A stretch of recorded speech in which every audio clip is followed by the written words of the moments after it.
Yeah, thank you so much for inviting me for a wonderful time having fellowship with all of you. And I am so excited, so happy to be with your fellowship. And if people are loving God and hunger for the word, this is the great blessing ever find in this world. So I'm so excited. I welcome all of you in the name of our Lord and Savior Jesus Christ. As we are meditating the Word of God, let us keep in mind the Holy Spirit is the greatest teacher ever existed in this world, and let us learn from Him. आइए हम आज के वचन में जाएंगे। आप मेरे साथ निकालिए पहला कुरिन्थिय प्रथम कुरिन्थिय अध्याय 1 और 18 पद। Can someone read for me? के पढ़ंती के 1 भर 8। हिंदी हिंदी हाँ, ये read in Odia, no problem.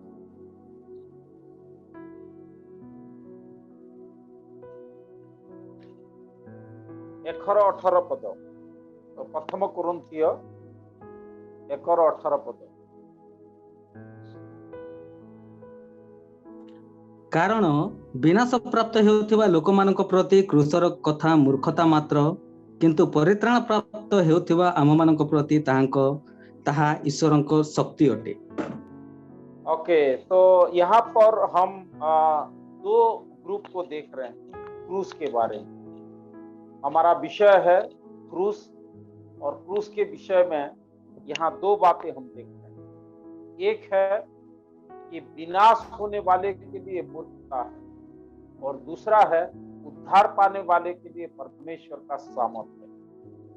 तो ये वचन पौलुस अपना दूसरा प्रचार यात्रा में लिख रहे हैं। पौलुस अपना दूसरा प्रचार यात्रा सिलास के साथ जब वो अंताकिया से निकले, दिरबे लुस्त्रा होते हुए अकुनियम होकर त्रोआस में गए, त्रोआस से माकिदुनिया, फिलिपी, एथेंस, बिरिया होके वो कुरिन्थ में पहुंचे, और कुरिन्थ में दूसरा प्रचार यात्रा के समय वो कलीसिया का स्थापन किया। और इस समय आकुल्या और प्रिस्किला बोल के एक परिवार थे जिन्होंने पौलुस के जैसे काम करते थे, तंबू बनाने का काम, और उनके घर में रहकर वो सेवा कर रहे थे। उनका वचन को जितना लोग ग्रहण कर रहे थे उतना विरोध भी हो रहा था। ये पूरा हिस्ट्री आप प्रेरितों का काम 18 अध्याय में देख सकते हैं, 1 से लेकर पढ़ेंगे तो 8 पद तक आप देखेंगे कि पौलुस सेवा कर रहे थे, और 9-10 पद में उनको बहुत विरोध हुआ। फिर वो मंदिर छोड़ के एक विश्वासी घर में, लीडर्स घर में वो आराधना किए, और उसके बाद परमेश्वर उसको परमेश्वर दर्शन दिए और पौलुस को बोले, पौलुस तो चुप मत हो जा, प्रचार कर। तो जो क्रूस का प्रचार कर रहा है, जो मसीह का पुनरुत्थान और मृत्यु का प्रचार कर रहा है, इससे मत डर, मैं तेरे साथ हूँ, कोई तेरा साथ हानि नहीं करेगा, और तू क्या कर, प्रचार कर। और वहां आप अगर पढ़ेंगे प्रेरितों का काम 18 अध्याय 10, 11, 12 में, तो 1.5 साल 1.5 ईयर पौलुस कुरिन्थ में सेवकाई किए। और वो वहां से सेवकाई करने के बाद जब कुछ सालों के बाद पता चला कि उस कलीसिया में कुछ प्रॉब्लम आया। कुरिन्थियों मंडली का मेन प्रॉब्लम है डिवीजन, कोई कैफा का, कोई अपोलुस का, कोई यीशु का, उन लोग डिमांड कर रहे थे।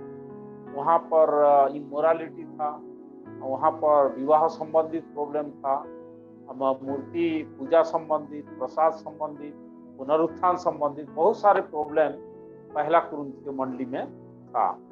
तो ये कुरिन्थियों मंडली को सॉर्ट आउट करने से पहले, इनको पौलुस समाधान करने से पहले वो एक बात बोल रहे हैं कि क्रूस की जो कथा है ये विनाश होने वाले के लिए मूर्खता है, लेकिन जो विश्वास करेगा उसके लिए परमेश्वर का सामर्थ्य। तो पौलुस उनको ये बताना चाह रहे हैं कि क्रूस का अर्थ और महत्व अगर आप जान लिए तो ये परमेश्वर की सामर्थ्य को आप पहचान लिए। उनके अंदर क्रूस का सामर्थ्य की कमी था, उन लोग सांसारिकता में थे। तो पौलुस को भारी दुख हुआ और उसने क्रूस का प्रचार उनको रिमाइंड कर रहा है, उनको बता रहे हैं कि क्रूस कितना सामर्थ्य है और आप लोग क्या सोच रहे हैं। तो 18 पद में हम दो बातों को देखेंगे क्रूस के बारे में। पहला, preaching of cross is a foolishness to the secular world. ये संसार के लिए क्रूस का कथा प्रचार करना एक मूर्खता है, लोग समझ नहीं पाते। यहाँ पर जो शब्द आया है मूर्खता के लिए, वो ग्रीक वर्ड मोरिया, मोरिया का मतलब है ये फुलिशनेस, स्टूपिडनेस, और ये अनइंटेलिजेंस, और ये जो आर्ग्यू करता है, जो माइंडलेस है, तो ये शब्द का मतलब है। और यहाँ पर हम देख रहे हैं क्यों क्रूस की कथा संसार के लिए मूर्खता है। इसका कारण पहला कुरिन्थियों 2:14 में लिखा है। क्या लिखा है कि शारीरिक मनुष्य आत्मा की बातें, परमेश्वर की बातें ग्रहण नहीं कर सकते, क्योंकि ये आत्मिक रूप में विचार किया जाता है, ये उसके लिए मूर्खता है। तो यहाँ हम देख रहे हैं कि जो शारीरिक मनुष्य है, मतलब जो आत्मिक जीवन नहीं है, वो क्रूस की कथा को हमेशा मूर्खता के साथ तुलना करेगा, क्योंकि वो आत्मिक जीवन में उसको समझ नहीं पाएगा। दूसरी बात, इफिसियों 2:1-3 में लिखा है कि मनुष्य पाप और अपराध में मरा हुआ है। एक मरा हुआ इंसान कभी भी कुछ नहीं कर सकता, ना सोच सकता है, ना कुछ कर सकता है। इस कारण से क्रूस का जो सामर्थ्य है उनके लिए मूर्खता है। क्रूस का जो सामर्थ्य है उनको समझ से परे। और दूसरी बात, जो पौलुस के समय में जो लिख रहा है, उस समय रोमी सरकार जो क्रूस का दंड आरंभ किया था या कर रहा था, cross is A shameful crime for Roman emperor. Preaching of cross is not only foolishness to the secular world, but it is a shameful crime for Roman emperor. रोमी सम्राट इसको एक लज्जा से भरा हुआ अपराध के नाम से जाना जाता है। वो कहते थे कि कोई भी अगर क्रूस पे चढ़ गया, मतलब उस व्यक्ति लज्जा का पात्र, उसको संसार के सभी लोग एक अपमानित दृष्टि में देखते हैं, और ये पब्लिक में दिया जाता था। और इसको मारने का जो तरीका था, क्रूस का मारने का जो तरीका था, एक बहुत दयनीय था। सामने वाला व्यक्ति को इस प्रकार प्रताड़ित किया जाता था कि लगभग दिन भर लग जाता था, 8 से 12 घंटा लगता था एक व्यक्ति को जान निकलने के। इतना भयानक, दर्दनाक और तकलीफ देह ये क्रूस की कथा है। यीशु मसीह इस क्रूस पे क्यों गए? इसीलिए गए ताकि हमारा पैर जा रहा था, इसलिए उसके पैर में कीड़े ठोके। हमारा हाथ जो गलत काम कर रहा था, इसीलिए हाथ में कीड़े ठोके गए। हमारा मन जो बुरा सोच रहा था, इसीलिए कांटा का मुकुट पहनाए गए। हमारा दिल जो तरसहीन था, दर्द नहीं होता था, आंसू नहीं आता था, उस कारण से उनको भाला छेदा गया। उनके पीठ में इसलिए कोड़े मारे गए ताकि हमको चंगाई मिले। ये सभी क्रूस के ऊपर हुआ। और मनुष्य का अगर मन के बारे में हम सोचेंगे तो हमको मिलेगा यिर्मयाह उसका 17 अध्याय 9 पद में हम देख सकते हैं कि मनुष्य के मन में असाध्य रोग लगा, तो डिसीटफुलनेस ऑफ द हार्ट। मन तो सब बातों में धोखा देने वाला है। यहाँ पर जो धोखा शब्द आया है ये याकूब है। पुराना नियम में जो याकूब है उसका मतलब धोखा। तो यिर्मयाह 17:9 में लिखा है कि मन तो सब बातों में धोखा देने वाला है। The deceitfulness of the heart क्या है? मनुष्य के अंदर धोखा भरा हुआ है। दूसरा, असाध्य रोग लगा, the disease of the heart, असाध्य रोग लगा, इसका इलाज नहीं, कोई मेडिसिन इसको नहीं अच्छा कर सकता, ये चंगा कर सकता है। और तीसरा, इसका भेद कौन जान सकता? The diagnosis of the heart, इसका भेद कौन जान सकता? जैसे एक डिजीज होता है, बीमार होते हैं, पहले उसको डायग्नोस किया जाता है, तो डायग्नोस किया जाने से पता चला कि इसका कोई इलाज ही नहीं, और उसके बाद 10 पद में the doctor of the heart, मैं यहोवा जानता हूं। तो ऐसी मनुष्य को परमेश्वर चंगा करने के लिए, शुद्ध करने के लिए, पवित्र करने के लिए क्रूस के ऊपर उनको जाना पड़ा। तो फ्रेंड्स, मैं आपको बताना चाहूंगा, इतना अद्भुत काम यीशु मसीह, वो पाप रहित थे, हमारे लिए पापी हो गए, वो निर्दोष थे, हमारे लिए इतना बड़ा दुख उठाए, असहनीय पीड़ा में होकर गुजरे। क्रूस पे जाने से पहले उनका मन इतना व्याकुल था कि उनका जो पसीना लहू में बदल गया। ये हाइपर टेंशन को दर्शाता है मेडिकल साइंस में, मतलब टेंशन का जो सीमा है वो खत्म हो गया, मतलब बेचैनी का सीमा खत्म हो गया। इतना घबराहट, इतना बेचैनी, वो 100% मनुष्य होने का प्रमाण है। तो यीशु मसीह ये दुख क्यों उठाए, और ये दुख उठाने के बाद भी यीशु मसीह को, उसका क्रूस को आज मूर्खता के रूप में क्यों दिखा जा रहा है? तो मैं आपको कुछ बातें आज बाइबल से बताना चाहूंगा कि आज संसार क्रूस का कथा को फुलिशनेस क्यों समझ रहा है, मूर्खता क्यों समझ रहा है। The message of cross became foolishness to this world. Why? आप अगर साइंस में देखेंगे तो साइंस में जितने चीज उद्भावन हुआ है, आविष्कार हुआ है, सब बाइबल में, और बाइबल के बाहर किसी भी वस्तु या चीज का उद्भावन नहीं हुआ। और ये जो क्रूस की कथा है उसको भी हम साइंस में प्रूव करेंगे, लेकिन उससे पहले क्रूस की कथा क्यों मूर्खता है उसको मैं आपको बताना चाहूंगा। हम अगर मनुष्य की सृष्टि के बारे में देखें, इंसान की सृष्टि के बारे में देखेंगे, या दुनिया की सृष्टि के बारे में देखेंगे, तो विकास क्रम जो सिद्धांत है, इवोल्यूशन जो थ्योरी है, जिसको आज स्कूल कॉलेज में पढ़ाया जा रहा है, जिसको आज बड़े बड़े विद्वान मानते हैं, विकास क्रम सिद्धांत, इवोल्यूशन थ्योरी, वो थ्योरी का मतलब क्या है कि पहले कुछ भी नहीं था, इनऑर्गेनिक टू ऑर्गेनिक, पहले कुछ भी नहीं था, कुछ बन गया। वो कुछ जो था वो काफी साल के बाद वो क्या हुआ,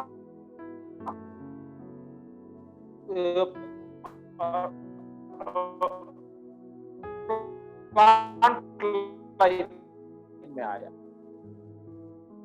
जो इनऑर्गेनिक था ऑर्गेनिक हुआ, इंसान बना। नहीं था वो एक सूक्ष्म जीव बना, वो सूक्ष्म जीव और करोड़ों साल के बाद एक कोशी प्राणी बना, एक कोशी से द्विकोशी बना, द्विकोशी से पौधा बना, पौधा से बंदर बना, और आज बंदर से इंसान बना। इसको आज भी सब जगह माना जा रहा है, संसार में इसको मान्यता प्राप्त। लेकिन मैं आपको पूछना चाहूंगा, अगर एक बार बंदर इंसान बना तो दोबारा बंदर इंसान क्यों नहीं बनता? पहला सवाल।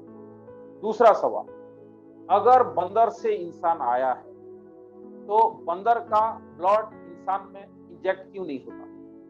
कि ब्लड मंकी का या बंदर का जो अंग है, चाहे वो किडनी हो, हार्ट हो, लीवर हो, कोई भी अंग ट्रांसप्लांट इंसान में क्यों नहीं हो रहा अगर इंसान बंदर से आया है? तीसरा सवाल, अगर बिल्ली या चूहा भी देखेंगे, उनका जो पूंछ होता है वो बहुत छोटा है, लेकिन कभी उनका पूंछ कम होता, लगभग 1 मीटर पूंछ है। इसको उसको हम सही मायने में समझ नहीं पाते। इसीलिए इंसान बंदर से नहीं आया। आप अगर डिस्कवरी चैनल देखेंगे और रिसर्च देखेंगे तो चिंपांजी जो है 99.9 सिमिलरिटी इंसान के साथ, मनुष्य के साथ, मतलब 0.1 क्यों छोड़ रहे हैं साइंटिस्ट, 0.1 क्यों छोड़ रहे हैं? 99% अगर चिंपांजी मिलर है इंसान से, तो ये 0.1 क्यों छोड़ा गया? इसका कारण ये है कि बंदर से इंसान नहीं आया। हम आपको बताएंगे कि इंसान कहां से आया है। आप अगर मेरे साथ निकालेंगे आदि पुस्तक, उत्पत्ति की पुस्तक, अध्याय 2 और उसका 7 पद, अध्याय 2 उसका 7 पद, हम अगर उसमें पढ़ेंगे तो उसमें मनुष्य को परमेश्वर 3 तरीके से बनाया है। मनुष्य इज ट्राइकोनोमी, 3 तरीके से बनाया है। पहला, यहोवा परमेश्वर ने मनुष्य को भूमि की मिट्टी से बनाया, रचा, तो ये फिजिकल, शारीरिक रूप से बनाया। सेकंड, उसके नासिका में श्वास फूंक दिया। ये जो श्वास शब्द है ये एक्चुअली स्पिरिट है। बाइबल में जो श्वास के लिए शब्द आया है वो स्पिरिट है। स्पिरिट है, एयर है, विंड है और ब्रेथ है। तो ये शब्द है जो सांस फूंक दिया गया, मतलब आत्मिक रूप में आदम बनाया गया और वो जीवित प्राणी हो गया, उसके लाइफ में प्राण भी आ गया। जानवरों में शरीर और प्राण है, लेकिन मनुष्य में शरीर, प्राण और आत्मा है। तो परमेश्वर ने जब मनुष्य को बनाया तो उसने भूमि की मिट्टी से रचा। आप अगर आदि पुस्तक का 1 का 1 पढ़ेंगे तो वहां पर जो परमेश्वर बना रहे हैं वो शून्य से बना रहे हैं। ब्रेसित बारा एलोहिम एरेक्स एत सामारिम, मतलब परमेश्वर ने ब्रेसित बारा एलोहिम, मतलब इन द बिगिनिंग, बारा मतलब क्रिएट है, सृष्टि की, out of nothing, ex nihilo, Greek का सेप्टुअजिंट ट्रांसलेशन, जिसका मतलब है शून्य से बना। लेकिन यहां पर जो शब्द है 2 का 7, वो है हिब्रू वर्ड आशा। आशा का मतलब आउट ऑफ एग्जिस्टिंग मैटर। तो यहाँ पर मनुष्य को जब परमेश्वर बनाए तो मिट्टी का 16 उपादान से बनाए।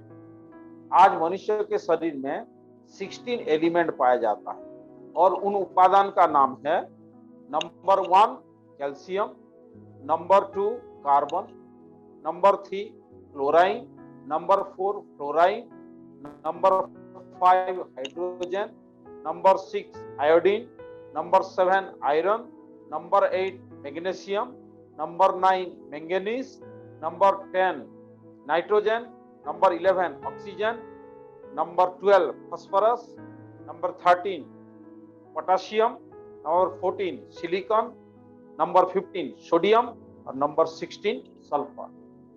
ये 16 उपादान में मनुष्य बनाया गया है। ये साइंस के अनुसार, अकॉर्डिंग टू मेडिकल साइंस, मैं आपको बता रहा हूं कि मनुष्य के शरीर में ये 16 उपादान पाया जाता है और ये 16 एलिमेंट्स मिट्टी में है। इसीलिए मनुष्य बंदर से नहीं आया है, मनुष्य को परमेश्वर ने बनाया है। तो फ्रेंड्स, आज क्रूस की कथा क्यों संसार के लिए मूर्खता है?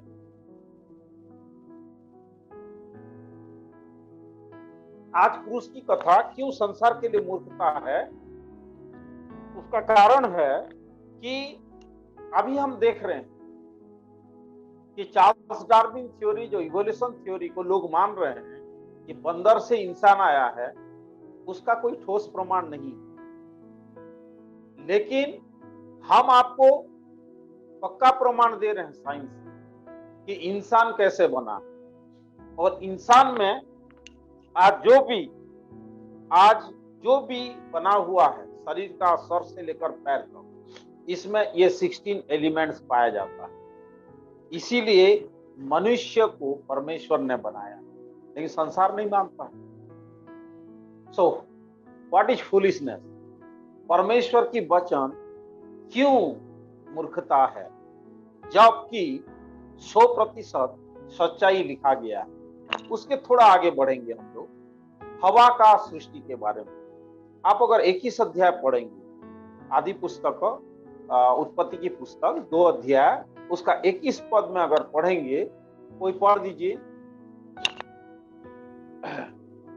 अनंतर सदाप्रभु परमेश्वर आदम को घोर निद्राग्रस्त कराई सेही निद्रा समय रे तांकर खंडे पंजर नहीं मांस द्वारा से स्थान पूर्ण कले। ओके, यहाँ पर हम देख रहे हैं कि परमेश्वर ने हवा को, आदम को गहरे नींद में डाल दिया और उसका पसली निकालकर हवा को बनाया। तो ये जो गहरे नींद शब्द है, ये गहरा नींद इब्रानी शब्द टार्डेमा से आया। टार्डेमा का मतलब है जब तक बेहोश करने वाला या सुलाने वाला होश में नहीं लाएगा, नहीं जगाएगा, तब तक वो बेहोश पड़ा रहेगा। तो ये आपको जब मल्ल युद्ध हो रहा था याकूब का स्वर्गदूत के साथ, उस समय भी ये शब्द आया है, गहरा नींद। और जब साउल गुफा में सोया हुआ था और दाऊद आके उसके कपड़े का छोर काट के ले गया, वहां भी गहरा शब्द आया। इसका मतलब है परमेश्वर की ओर से जो नींद डाला गया, जब तक प्रभु नहीं जगाएगा तब तक वो जग नहीं सकता। उसी से एनेस्थेसिया का डेवलपमेंट हुआ है। आज जब सर्जरी किया जाता है, ऑपरेशन किया जाता है, तो डॉक्टर एनेस्थेसिया देते हैं, जिसमें सामने वाला बेहोश रहता है और सर्जरी के बाद उसको होश में लाया जाता है। तो मेडिकल साइंस जो वचन में दिया है उसको आज कर रहा है। वचन के बाहर ऐसा कोई चीज नहीं है जो आज मेडिकल साइंस में डिस्कवर हुआ है। तो फिर क्यों क्रूस की कथा लोगों के लिए मूर्खता है? जो वचन में दिया गया है वो क्यों मूर्खता है? मैं थोड़ा और आगे बढ़ूंगा। आप अगर पृथ्वी के बारे में सोचेंगे तो पृथ्वी गोल है, ये लोगों को पता नहीं था। लोग सोच रहे थे पृथ्वी फ्लैट है, ऐसा फ्लैट है, आप यहां से पैदल जाएंगे तो आप यहां गिर जाएंगे, ऐसा विचार था पहले। लेकिन 1969 में जब नील आर्मस्ट्रांग पहली बार चांद में गए अपनी फ्रेंड एडविन एल्फर्ट के साथ, ईगल नामक स्पेस में गए और उन्होंने आविष्कार किए कि पृथ्वी गोल है। पृथ्वी गोल है और आप गिरेंगे नहीं, गुरुत्वाकर्षण शक्ति से आप लिपटे रहेंगे और पृथ्वी फुटबॉल जैसा गोल। इस बात को 52 साल पहले हमारा दुनिया को पता चला है। लेकिन 2700 साल पहले एसाया नबी की पुस्तक 40 अध्याय उसका 22 पद में परमेश्वर पहले से कह दिया है कि पृथ्वी गोल है। तो इसीलिए true science never contradicts Bible. सच्ची विज्ञान कभी भी बाइबल का विरोध नहीं करता। आप अगर सौर जगत के बारे में जानना चाहेंगे, सोलर सिस्टम के बारे में, तो सोलर सिस्टम में क्या है कि पहले जो धारणा था हमारे लोगों का वो ये था कि पृथ्वी को कोई पकड़ के रखा, कि पृथ्वी है और इसको कोई पकड़ के रखा है, ऐसा धारणा था। लेकिन जब 1781 में 1781 सर विलियम हर्शेल, ये इंग्लैंड का एस्ट्रोनॉमर है, ये जब डिस्कवर किए 140 साल पहले नेपच्यून प्लैनेट का पहला डिस्कवर हुआ, तो उन्होंने कहा कि ये जो 9 प्लैनेट है, बुध, शुक्र, पृथ्वी, मंगल, बृहस्पति, शनि, यूरेनस, नेपच्यून, प्लूटो, ये जो 9 प्लैनेट है ये सूर्य की डायनामिक पावर से ये क्या कर रहे हैं, उसके चारों तरफ घूम रहे हैं। पृथ्वी को एक बार घूमने के लिए 365 दिन या 1 वर्ष लगता है। तो ये बात 140 साल पहले विलियम हर्शेल ने डिस्कवर किया था। लेकिन बाइबल में 4000 वर्ष पहले आप अगर अय्यूब की पुस्तक 26 अध्याय उसका 7 वचन पढ़ेंगे तो उसमें लिखा हुआ है, परमेश्वर ने पृथ्वी को शून्य में लटका कर रखा है, मतलब कोई आधार नहीं, वो शून्य में लटका हुआ है, सूर्य का डायनामिक पावर में वो घूम रहा है। तो इसीलिए आपको और मेरे को क्रूस का कथा सामर्थ से बढ़कर होना चाहिए। हम पूरे साइंस को देखेंगे, पूरे डिस्कवरी को देखेंगे, पूरे ट्रूथ को देखेंगे, पूरे प्रूफ को देखेंगे, तो बाइबल का एक एक वचन, एक एक लाइन जो 100% सही है। इसीलिए मैं आपको बताना चाहूंगा कि ये क्रूस की कथा क्यों लोगों के लिए मूर्खता है। आपने देखा मनुष्य की सृष्टि के बारे में, आपने देखा हवा की सृष्टि के बारे में, आपने साइंस से कई और चीजों को देखा। आपको और कुछ बातें मैं बताना चाहूंगा। आप अगर यहोशू 10 अध्याय का 12 पद पढ़ेंगे तो उसमें लिखा हुआ है कि एमोरियों के साथ जब इस्राएली का लड़ाई हो रहा था तो सूर्य अगर डूब जाता तो इस्राएली हार जाता। इसीलिए यहोशू ने कहा कि सूर्य को रोकने के लिए, और सूर्य 4 पहर तक रुका रहा। साइंस के अनुसार सूर्य स्थिर है, लेकिन ये वचन के अनुसार सूर्य रुक रहा है, तो ये थोड़ा कंट्राडिक्ट जैसे हमको लग रहा है। लेकिन हम अगर ओरिजिनल भाषा में देखेंगे, क्या देखेंगे हम लोग? नंबर 1, जो साइंटिस्ट लोग बोलते हैं, क्या बोलते हैं? सूर्य स्थिर है। उन्हीं लोग स्कूल कॉलेज में पढ़ाते हैं, क्या बोल के? कि सूर्य पूर्व दिशा में उदय होता है और पश्चिम दिशा में अस्त होता है। तो उन लोग को स्थिर है, वो उग रहा है कब और डूब रहा है कब, कैसे उनको मालूम? क्यों ये शब्द का इस्तेमाल कर रहे हैं? और दूसरी बात, परमेश्वर अगर यहोशू को बोलते कि तू जो जगह में खड़ा है उसको रो, तो वो समझ नहीं पाता। वो तो देख रहा है सूर्य को प्रतिदिन चलते हुए। इसीलिए परमेश्वर हमेशा मनुष्य की भाषा में बातें किया है।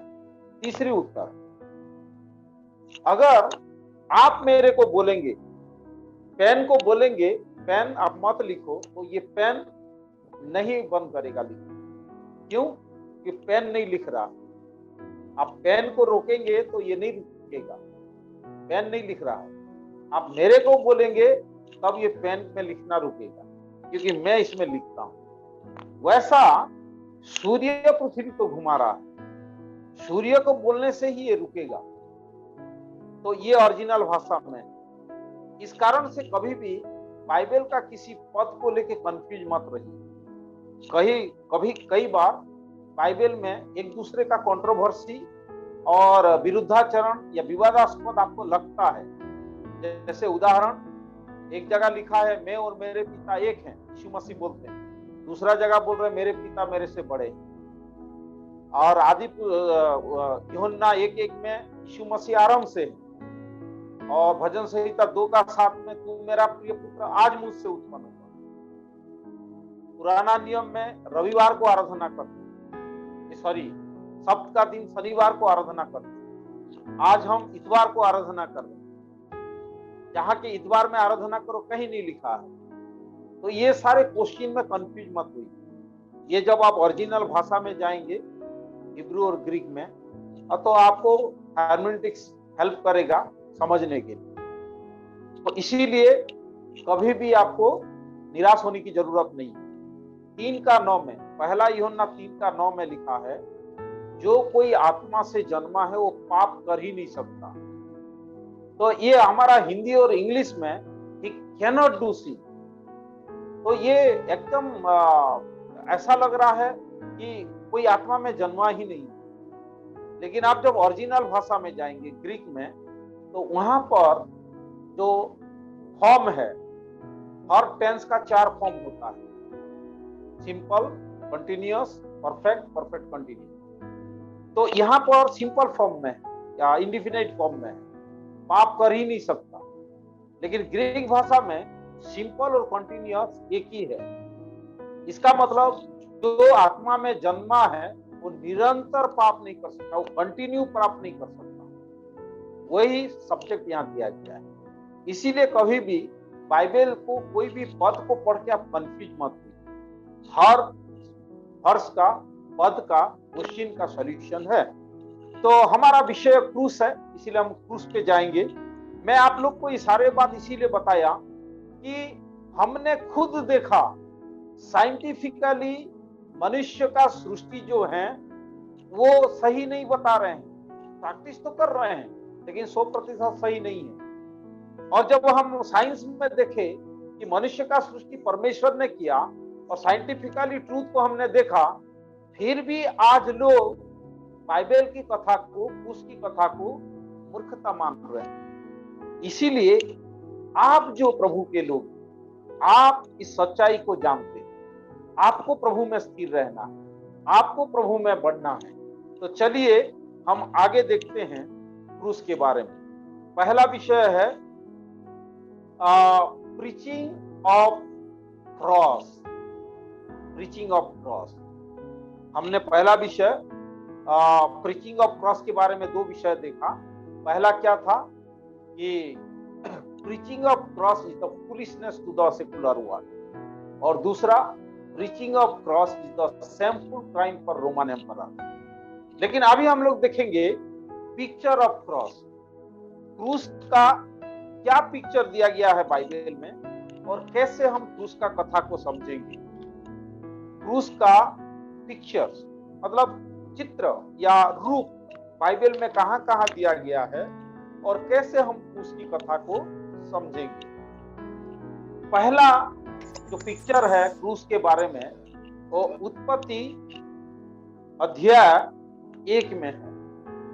उत्पत्ति अध्याय 1 में शायद आपको लग रहा होगा कि ये क्रूस की कथा कहां दिया है। उत्पत्ति 1 में तो सृष्टि के बारे में, क्रूस की कथा कहां दिया है, ऐसा सोच रहे होंगे आप। लेकिन परमेश्वर जो क्रूस पे जाने वाला था या क्रूस पे गया, आप अगर पढ़ेंगे प्रकाशित वाक्य 13 का 8, तो वो सृष्टि के समय ही क्रूस पे चढ़ गया था।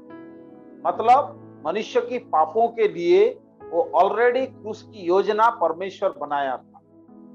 अब ये जो क्रूस का चित्र है ये अध्याय 1 में है। अध्याय 1 में आपको मालूम होगा कि परमेश्वर ने पहला दिन उजाला को बनाया, रोशनी को बनाया, और हमारा जो लाइफ है, हमारा लाइफ अंधकार में है, और जब हम यीशु मसीह को पाते हैं हमारे जीवन में उजाला आ जाता है। Jesus is the light of the world. तो फ्रेंड, उत्पत्ति 1 में ही क्रूस दिया है। पहला बात कि हम सब अंधकार में, हम जितने मनुष्य हैं हम पापी हैं और अंधकार में हैं।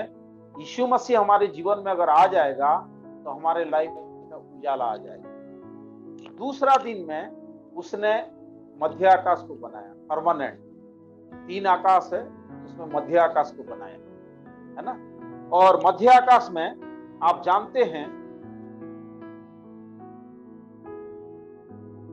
आकाश में शैतान रहता है और यीशु मसीह ने क्रूस पे शैतान को हराया था। क्रूस की कथा हम उत्पत्ति 1 से पढ़ रहे हैं।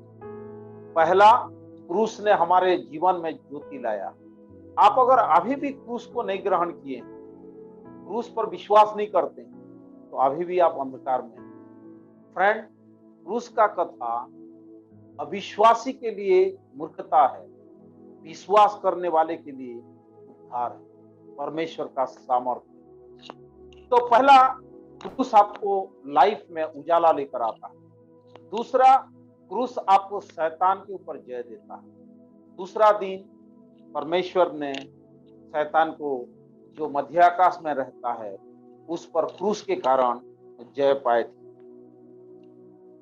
जब हम तीसरा दिन में जाएंगे तो हम देख सकते हैं कि तीसरा दिन में परमेश्वर जो कुछ बनाए, है ना, तीसरा दिन में परमेश्वर जो कुछ बनाए वो फलदायी वृक्ष है, छोटे छोटे पेड़ हैं। ये पेड़ भी क्रूस को दर्शाता है। परमेश्वर जब पेड़ को बना रहे थे तो तो परमेश्वर की माइंड में ये असहनीय इवेंट, ये जो घटना है, ये जो समय है, क्रूस का समय, परमेश्वर को याद आ रहा। यही पेड़ है जिसके ऊपर उसको लटकाया गया, यही पेड़ है जिसके ऊपर टांगा गया, यही पेड़ है जिसमें उसके हाथ में कीड़े ठूके गए, पेड़ में लटकाए गए। बाइबल बताती है श्रापित है वो मनुष्य जो पेड़ पर लटकाए जाते, गलातियों 3:13। तो ये जो पेड़ को बना रहे थे ये भी क्रूस को दर्शाता है। यीशु मसीह जो पेड़ में लटकाए गए, ये तीसरा दिन जो पेड़ बनाया गया वो भी यीशु मसीह को दर्शाता है, यीशु मसीह का क्रूस को दर्शाता है। चौथा दिन में उसने सूर्य, चांद और तारे को बनाया, और ये दिन और रात होने का, समय होने का, वर्ष होने का, माह होने का एक चिन्ह परमेश्वर ठहराए। क्रूस के लिए यीशु मसीह को एक चिन्ह दिया गया। वो कुंवारी गर्भ से जन्म होंगे, वो बैथलेहम में जन्म होंगे, मनुष्य के पापों के लिए वो मनुष्य के पापों के जीवन देंगे। ये सब चिन्ह पुराना नियम में दिया गया था। ऐसा ना भी 7:14 में 9:6 में लिखा हुआ है, एक कुंवारी गर्भवती होगी, एक पुत्र जनेगा, उसका नाम यीशु रखना। और बहुत से चिन्ह यीशु मसीह का जन्म के बारे में, मृत्यु के बारे में, क्रूस के बारे में दिया गया है। तो चौथा दिन में जो चिन्ह को देख रहे हैं ये भी क्रूस को दर्शाता है। पांचवा दिन में परमेश्वर क्या किए, जलचर प्राणी और स्थलचर प्राणी को बनाए, जलचर प्राणी और स्थलचर प्राणी को बनाए। आपको मालूम होगा जब यीशु मसीह क्रूस पे थे पूरे दुनिया में अंधारा छा गया, ये पूरे स्थल भाग जल भाग स्तब्ध हो गए। और छठवां दिन उसने पशु और मनुष्य को बनाया। जब पशु को बना रहा था, पशु भी क्रूस का साथ। पुराना नियम में जो पशु का बलि हुआ करता था, जो पशु का बलि हुआ करता था क्षमा के लिए, पाप को ढकने के लिए जो व्यवस्था में था, छठवां दिन जब पशु को बना रहे समय भी यीशु मसीह को परमेश्वर को क्रूस याद। फ्रेंड, परमेश्वर क्रूस की कथा सृष्टि में ही आरंभ किया है, ही वो क्रूस का दर्द को आगे लिया है कि आप और मैं ये क्रूस का दर्द को समझें, ये क्रूस का महत्व को समझें, ये क्रूस का जो सिग्निफिकेंस है इसको जाने। और क्रूस की कथा हमारे लिए मूर्खता नहीं, क्रूस की कथा हमारे लिए उद्धार के निमित्त सामर्थ्य की कथा होना चाहिए। तो हम अध्याय 1 में देखें क्रूस के बारे में। जब हम अध्याय 2 में जाएंगे, 2, 3 और 4 खास करके हम लोग कंपेयर करेंगे। 2 अध्याय में हम देख रहे हैं कि परमेश्वर ने विश्राम किया। उत्पत्ति 2 अध्याय में परमेश्वर ने विश्राम की। 2 अध्याय और उसका 1 से 3 अगर आप पढ़ेंगे तो आप देखेंगे कि 7वां दिन परमेश्वर विश्राम की। 6 दिन काम करो और 7वां दिन विश्राम करो। परमेश्वर ने कहा है कि वो 7वां दिन को आशीष दे। ध्यान दीजिए, 6 दिन आप अपना काम कर सकते हैं, लेकिन 7वां दिन पवित्र दिन, प्रभु का दिन, ईश्वर का दिन, रविवार का दिन, आपको दूसरा काम करने की आवश्यकता नहीं। इस दिन में अगर आप आते हैं तो आपका 6 दिन का प्रभु काम में प्रभु आशीष देता है। प्रभु नहीं बोला है 6 दिन में आशीष दिया, प्रभु बोला 7वां दिन को विश्राम किया और आशीष दिया। मतलब आपका 6 दिन का काम जब पवित्र भवन में आप आएंगे तो आशीषित हो जाएगा। तो फ्रेंड्स, आपको मेरा कहना यह है कि क्रूस विश्राम देता है। क्रूस के कारण आज मनुष्य जाति को विश्राम मिला है।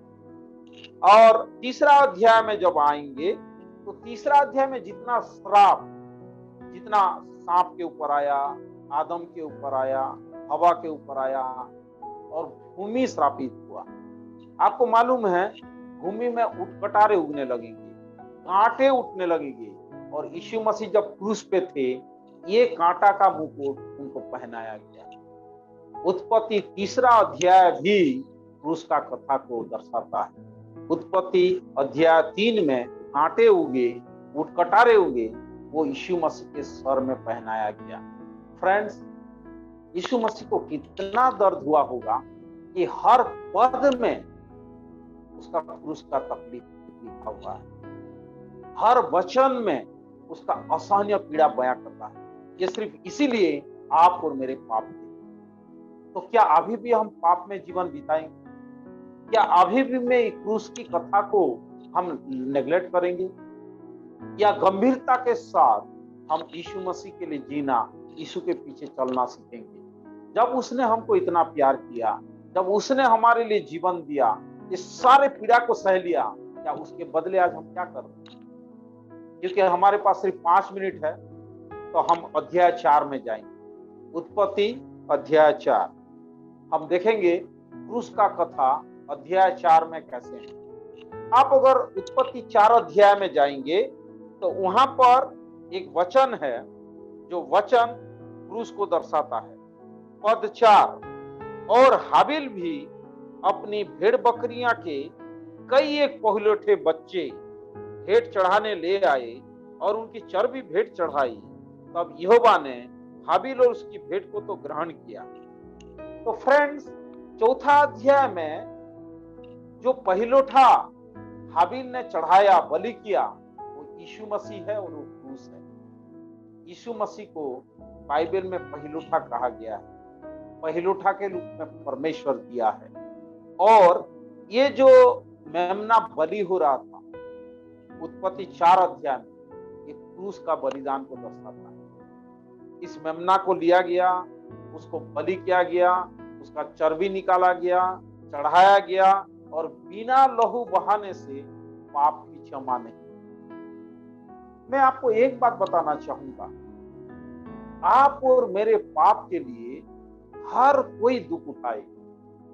हमारा खुदा तो सोच से परे दुख उठाया, और आज हमारा माता दुख उठा रहे हैं, हमारा पिता दुख उठा रहे हैं, हमारा परिवार दुख उठा रहे हैं, हमारा पास्टर दुख उठा रहा है, हमारा कलीसिया दुख उठा रहा है। पाप का जो परिणाम है, हमारा जीवन जो है हर किसी को चोट पहुंचा रहा है। पाप ने इस मेमना को बलि कर रहा है। आज हाबिल को एक मेमना, एक जिंदा जानवर को बलि करना पड़ रहा है, उसका जान गंवाना पड़ रहा है। आपको जीवन मिले, इसलिए यीशु मसीह जीवन दे दिया। जो जीवन आप और मैं जी रहे हैं ये व्यर्थ है। हमको क्रूस का जीवन जीना, हमको परमेश्वर का जीवन। इसीलिए पौलुस बोलता है क्रूस की कथा संसार के लिए तो मूर्खता है, हमारे लिए परमेश्वर का सामर्थ्य। वो जो सामर्थ्य शब्द आया है वो है एक डायनामिक पावर को दर्शाता है। दुनिया में जितना सामर्थ्य है वो दुष्ट को नाश करने के लिए, आज जितना परमाणु बम बन रहा है, हथियार बन रहा है दूसरों को हानि पहुंचाने के लिए, लेकिन क्रूस का जो सामर्थ्य है वो दुष्ट को बचाने के लिए। क्रूस का जो सामर्थ्य है वो पापी को जीवन देने के लिए। क्रूस का जो सामर्थ्य है वो आग का झील में बचाने के लिए। हम तो स्वर्ग जाएंगे या नर्क जाएंगे, हम कहीं ना कहीं जा रहे हैं। हमारा जीवन बता रहा है हम कहीं जा रहे हैं, हमारा शरीर बता रहा है हम कहीं जा रहे हैं, हमारा गांव नगर बता रहा है हम कहीं जा रहे हैं, हमारा सब कुछ बदल रहा है, हम कहीं जा रहे हैं। अगर नहीं मालूम तो हम एक गलत फहमी में। फ्रेंड्स, प्रकाशित वाक्य 20 अध्याय 11 से 15, अगर हम क्रूस को नहीं अपनाएं, क्रूस की कथा को नहीं जानते, यीशु मसीह को ग्रहण नहीं किए हैं, एक आग का झील इंतजार कर रहा है। एक आग का झील जहां पर हमेशा हमेशा तड़पना होगा। लेकिन प्रभु का धन्यवाद, क्रूस का कथा के लिए धन्यवाद। क्रूस ने हमारा डेस्टिनेशन को बदल दिया, क्रूस ने हमारा गंतव्य को बदल दिया।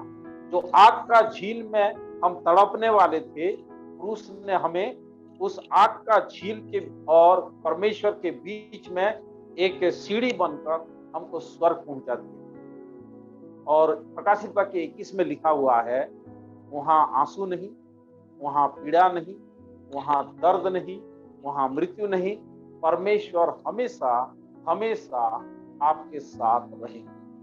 ये पृथ्वी, ये आकाश लोप हो जाएगा, एक नया पृथ्वी, नया आकाश बनेगा जहां आप और मैं हमेशा हमेशा रहेंगे। प्रभु इस वचन के द्वारा आपको आशीष दे।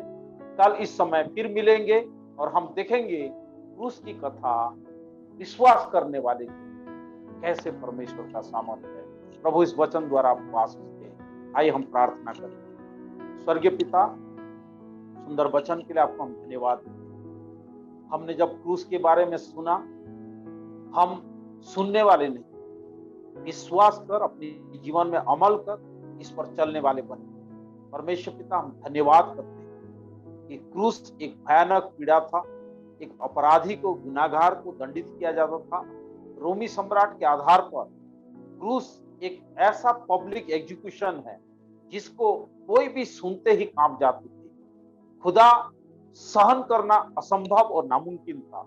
इतने बड़े दुख को आप मेरे लिए और हमारे लिए उठाए।